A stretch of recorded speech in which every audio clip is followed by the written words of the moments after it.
আজকের এই ভিডিওটি থেকে জানতে পারবেন কিভাবে মুরগি পালা যায়, ফার্মে মুরগির ডিম উৎপাদন কিভাবে বৃদ্ধি করা যায়, ঘাস, লতা পাতা, ভুট্টা, গম, চাউল, ধান, কুড়া খাওয়াইয়া কি মুরগি পালা যায় কিনা, ফার্মে মুরগির বাচ্চা কোন বয়সের বাচ্চা দিয়ে শুরু করবেন, কটা ভ্যাকসিন দেওয়া থাকবে, সেই বিষয়গুলো আজকে জানতে পারবেন।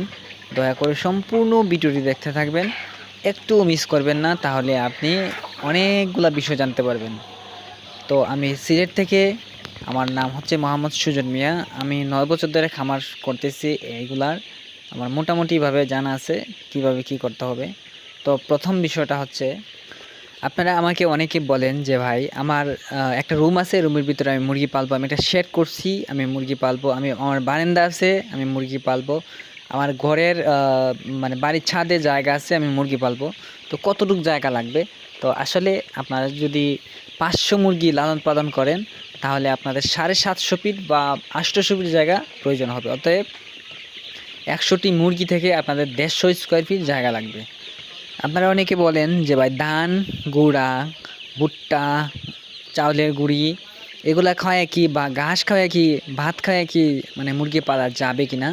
অবশ্যই যাবে, কারণ এটা হচ্ছে দেশি মুরগির মতো। ফার্মি মুরগিটা, ফার্মি মুরগির রোগ প্রতিরোধ ক্ষমতা অনেক বেশি আমাদের দেশীয় প্রজাতির মতো। তো আপনারা অবশ্যই এগুলো খাওয়াইতে পারবেন, তবে আপনাদের পুষ্টির দিকে খেয়াল করতে হবে। আপনার মুরগিটা কি পরিপূর্ণ পুষ্টি পাইতেছে কিনা, সে পুষ্টিহীনতায় ভুগতেছে কিনা। পুষ্টিহীনতায় ভুগলে বা শরীরটা যদি ভালো মতো যদি বাইরে না ওঠে, তাহলে কিন্তু ডিমের প্রোডাকশন ভালো থাকবে না। তাই আপনাকে অবশ্যই খেয়াল করতে হবে মুরগিটা আসলে কি পুষ্টি পাইতেছে কিনা, মুরগিটা শুকাইতেছে কিনা। যদি পুষ্টি না পায়, মুরগিটা শুকাইয়া যাব, রোগে পাইব। এই বিষয়গুলো আপনার মাথায় রাখতে হবে। আর অবশ্যই ফিড খাওয়াতে হবে, সাথে কিন্তু আপনাদের ফিড খাওয়াতে হবে, ব্রয়লার স্টার্টার খাওয়াতে হবে 3.5 মাস পর্যন্ত ফার্মি মুরগিকে।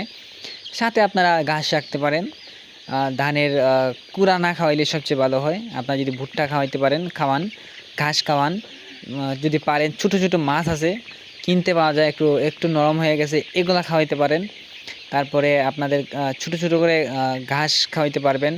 তারপরে খুদ খাওয়াইতে পারবেন, ধানের যে চাউলের যে আদা ভাঙ্গাটা আছে না, ওইটা খাওয়াইতে পারবেন। বিভিন্ন ধরনের যে দেশি মুরগি যে খাবার খায়, আপনাদের ঘরের যে ভাতগুলো আছে না, নষ্ট হয়, বাচ্চারা নষ্ট করে, এইগুলো খাওয়াইতে পারবেন।